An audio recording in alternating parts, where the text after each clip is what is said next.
दोस्तों नमस्कार। तिहाड़ रिटेन सुधीर चौधरी का कहना है कि हमारा बहिष्कार जो हुआ है ये देश और समाज के लिए ठीक नहीं है। एक सवाल है तिहाड़ रिटेन सुधीर चौधरी जी आपसे कि जब शहीदों को अंतिम सलामी दी जा रही थी तो मोदी जी जश्न मना रहे थे, पूरी लबरेज होकर के अपने कार्यालय में जश्न मना रहे थे, फूलों से नहा रहे थे। आपने सवाल पूछा है कि जब देश के 4 जवान शहीद हुए जिनको अंतिम सलामी दी जा रही थी उस वक्त देश के प्रधानमंत्री मोदी जी फूलों से नहा रहे थे। ये मानो कि सब कुछ भूल करके ये बता रहे थे और पूरा देश गम में डूबा हुआ था।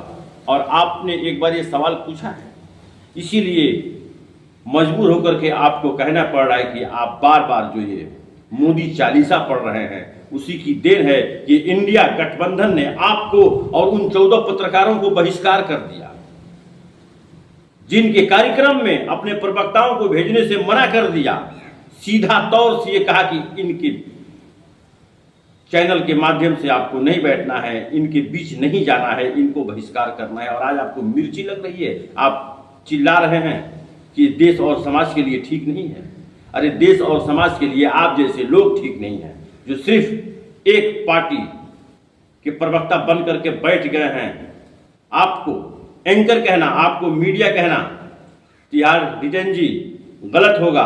आप तो खुद विशेष पार्टी के प्रवक्ता बन करके आज 7-8 सालों से बैठे हुए हैं और सिर्फ प्रवक्ता ही हैं आपको इंडिया गठबंधन ने आप जैसे पत्रकारों को अगर ये ऐतिहासिक फैसला लेकर के आईना दिखाया है तो कोई गलत नहीं दिखाया है क्या?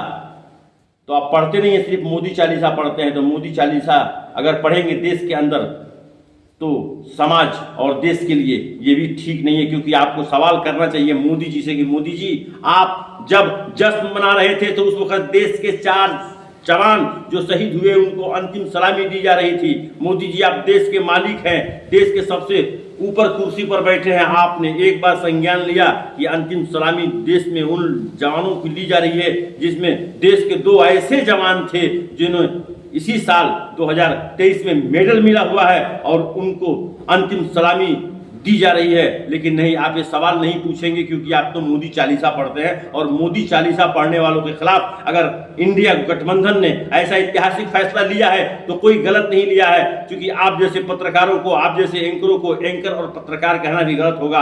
आप क्योंकि विशेष पार्टी के सिर्फ प्रवक्ता बनकर के रह गए हैं और कुछ नहीं। धन्यवाद, नमस्कार।